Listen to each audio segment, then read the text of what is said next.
Bangladesh cricket দল আসলে টি-20 বাংলাদেশ আয়ারল্যান্ডের সাথে খেলবে নাকি অস্ট্রেলিয়ার সাথে খেলবে? আমি অন্তত বুঝি। কারণ যে এখানে আয়ারল্যান্ডের মতো টিম টেস্টে এসে নাকানি চুবানি খাইলো, সে আয়ারল্যান্ডের সাথে যখন বাংলাদেশ টি-20 খেলতে যায়, সেখানে বাংলাদেশের ১ম সারির ক্রিকেটাররা বিশ্রাম পায় না।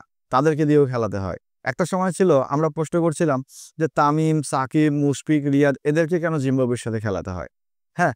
কিন্তু এখন দেখা যাচ্ছে যে মুস্তাফিজুর রহমানের মতো ক্রিকেটারদেরকেও আপনি আয়ারল্যান্ডের সাথে খেলাচ্ছেন। তাদেরকে একটু রেস্ট তো দেয়া যায়। কারণ এরপরে বাংলাদেশের যতগুলা সিরিজ আছে তারা কিন্তু সব বড়, বড় দলের বিপক্ষে। হ্যাঁ, অনেকেই হয়তো ভাববেন যে সামনে টি-20 ওয়ার্ল্ড কাপ, এই প্লেয়ারদেরগুলোকে আসলে খেলতে হবে। কিন্তু ভাই টি-20 তো আমরা সরাসরি খেলবো।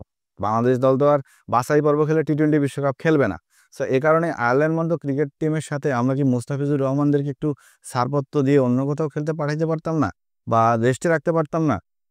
সেখানে ১ম সারির ক্রিকেটারদেরকে আমার খেলাইতে হবে, বাংলাদেশের ক্রিকেটারদের। তো যাই হোক, আয়ারল্যান্ডের সাথে খেলা, চট্টগ্রামের মাটিতে খেলা। এর আগের সিরিজটা আমরা ওয়েস্ট ইন্ডিজের সাথে একদম ন্যাংটা হয়ে গেছি। ৩-০ তে সিরিজ হেরে গেছি। হোয়াইট ওয়াশ হয়ে গেছি। যেখানে প্রধান কারণ ছিল আমাদের ব্যাটাররা। আমাদের ব্যাটাররা এমন একটা অবস্থায় আমাদের দাঁড় করাইছে যে আমরা আসলে ক্রিকেটটাকে ভুলে যাবো নাকি ক্রিকেটটাকে আঁকড়ায় ধরে থাকবো, আমাদের মাথায় আসে না। আপনারা যদি ওপেনিং পেয়ার দেখেন, তানজিদ তামিম, তিনি কিন্তু ভাই ওই একটা ম্যাচ রান করবে, ২ টা ম্যাচ খারাপ খেলবে। ইমন সেম অবস্থা। এরপর হৃদয় আরো বাজে অবস্থা। লিটন কুমার দাস একটু ধারাবাহিক, একটু অধারাবাহিক। হ্যাঁ, এরপর যদি আপনারা পাসের দিকে তাকান, নুর হাসান সোহান তিনি তো সেম অবস্থা। ডট খেলতে, খেলতে নিজেকেই লর্ডের দিকে নিয়ে যাচ্ছে। এরপর যদি আপনারা জাকের আলীর দিকে তাকান, চুইংগাম চাবাবে নাকি বল পেটাবে? লেগ সাইড ছাড়া ব্যাচরা কিছু বোঝে না। যদিও মোহাম্মদ আশরাফুল বলছে একটু ধৈর্য ধরেন। এই ব্যাটারগুলোকে নিয়ে আমি কাজ করতেছি, মানসিকতা নিয়ে কাজ করতেছি, ব্যাটারদের স্কিল নিয়ে কাজ করতেছি। এবং সেটাও আমরা মিডিয়ার মাধ্যমে দেখতে পাই যে মাঠের মধ্যে মোহাম্মদ আশরাফুল জাকের আলীকে নিয়ে অনেক কাজ করছে। শুধুমাত্র অফসাইডে অনেক বল খেলাচ্ছে। আমাদের সালাউদ্দিন স্যারও অনেক কাজ করতেছে। হ্যাঁ, যদিও মোহাম্মদ আশরাফুল এবং সালাউদ্দিনকে নিয়ে একটা ধোঁয়াশা আছে যে আসলে বিসিবি আয়ারল্যান্ড সিরিজের পর কাকে রাখবে, আশরাফুলকে রাখবে নাকি সালাউদ্দিনকে রাখবে, সেটা এখনও বিসিবি ব্রিফিং দেয় নাই। মোহাম্মদ আশরাফুলকে প্রশ্ন করা হয়েছে যে আয়ারল্যান্ড সিরিজের পর আপনি আসলে থাকবেন কি থাকবেন না? সেখানে মোহাম্মদ আশরাফুল বলছে এই নিয়ে বিসিবির সাথে এখনো কোনো আলাপ হয়নি। যেহেতু আয়ারল্যান্ড সিরিজের সাথে এখনো টি-20 আছে, সো আমরা টি-20তে আগে খেলি। তো এখানে একটা বিষয় আসলে বলাই যায় যে বাংলাদেশের বোলার যেহেতু ফার্স্ট ক্লাস টাইপের বোলার, আমাদের বোলারদেরকে একটু বিশ্রামে রাখা উচিত ছিল, তরুণদের সুযোগ দেওয়া উচিত ছিল। কিন্তু আমাদের ব্যাটারদেরকে আসলে বিশ্রাম দেওয়ার লাভ নাই। কারণ এদেরকে যত খেলাবেন তত শিখবে।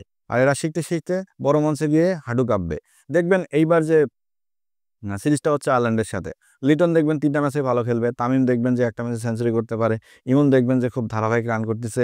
চুইংগাম বাবা দেখবেন যে খুব ভালো রান করতেছে, মানে আমি জাকের আলীর কথা বললাম। এরপর যদি আপনি নূর হাসান সোহানের দিকে তাকান, তিনিও ভালো রান করবে। এরপর মিডিয়ায় আমরা প্রশংসা করব যে যখন বড় টিম আসবে আমরা কাকে রেখে কাকে খেলাবো।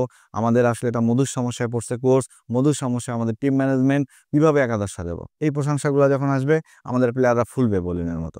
বেলুনের মতো ফুলতে, ফুলতে বড় টিমের সাথে গিয়ে আমরা ১২০ থেকে ১৪০ রানে অল আউট।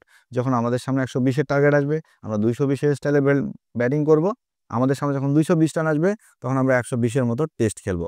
সো বাংলাদেশের টি-20 টিমটা হয়ে গেছে এখন এমন, যেখানে আমাদের মানে সফলতা, ব্যর্থতা এমন একটা ভরাডুবি অবস্থায় আছে যে আমরা না পারতেছি ডুবতে, না পারতেছি তুলতে, না পারতেছি আমরা নাচতে। তো এখন দেখার বিষয় বাংলাদেশ টি-20 টিমের আসলে আয়ারল্যান্ড সিরিজ কেমন করে এবং বাংলাদেশের টি-20 ব্যাটাররা আসলে তাদের হুঁশ ফেরাইতে পারে কিনা।